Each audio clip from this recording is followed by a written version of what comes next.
তুমি কি প্রতি মাসে কষ্ট করে টাকা আয় করো, কিন্তু মাস শেষে দেখো হাতে কিছুই নেই? মনে হয় টাকাটা কোথায় যায় বুঝতেই পারো না।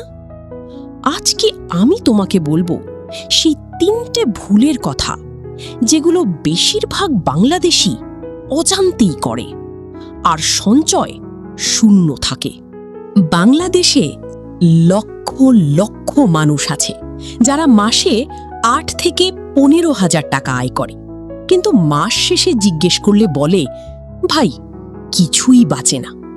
এটা কি আয় কম বলে? না, এটা হয় কারণ আমরা কিছু ভুল পথে চলি, যেটা আমাদের শেখানোই হয়নি। প্রথম ভুল, আগে খরচ করা, পরে যা বাঁচে সেটা সঞ্চয় করার চেষ্টা করা। এটাই সবচেয়ে বড় ফাঁদ।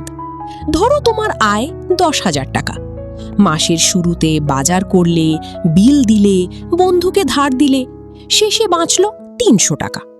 ওই 300 টাকা দিয়ে কি কোনোদিন সঞ্চয় হবে? কখনো না। সমাধান হলো আয়ের সাথে সাথে আগে 20% আলাদা করো, তারপর বাকিটা দিয়ে সংসার চালাও। দ্বিতীয় ভুল, ছোট খরচকে গুরুত্ব না দেওয়া। চা 10 টাকা, রিকশা 20 টাকা বেশি, মোবাইল ডেটা অতিরিক্ত কেনা, অনলাইনে ছোট ছোট কেনাকাটা। এগুলো মনে হয় কিছুই না, কিন্তু হিসাব করলে দেখবে মাসে 1500 থেকে 2000 টাকা শুধু এই ছোট খরচেই চলে যাচ্ছে।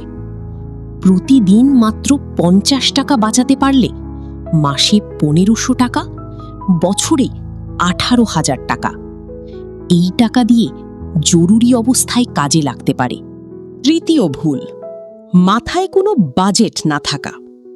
বেশিরভাগ মানুষ মাসের শুরুতে ভাবে না এই মাসে কোথায় কত খরচ হবে। যেটা মন চায় সেটা কিনি, যখন লাগে তখন বের করি। এই অভ্যাসটা সঞ্চয়ের সবচেয়ে বড় শত্রু। সহজ সমাধান, একটা কাগজে বা মোবাইলের নোটে লিখে রাখো বাড়ি ভাড়া, বাজার, যাতায়াত, মোবাইল বিল, এই 4টা খরচ আগে ঠিক করো। বাকিটা হলো তোমার হাত খরচ। এখন বলি সবচেয়ে সহজ সমাধান। এটাকে বলে 50-30-20 নিয়ম। তোমার আয়ের 50 ভাগ যাবে দরকারি খরচে, বাড়ি ভাড়া, খাবার, বিল।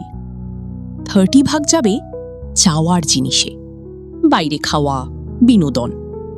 আর 20 ভাগ সরাসরি সঞ্চয়।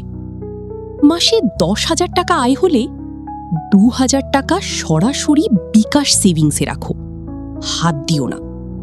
এই একটা অভ্যাস তোমার আর্থিক জীবন বদলে দিতে পারে। তাহলে মনে রেখো, আগে সঞ্চয়, তারপর খরচ। ছোট খরচে নজর দাও এবং একটা সহজ বাজেট বানাও। এই 3টে কাজ শুরু করলে মাস শেষে হাতে টাকা থাকবেই। যদি এই ভিডিওটা কাজে লেগে থাকে, এখনই সাবস্ক্রাইব করো।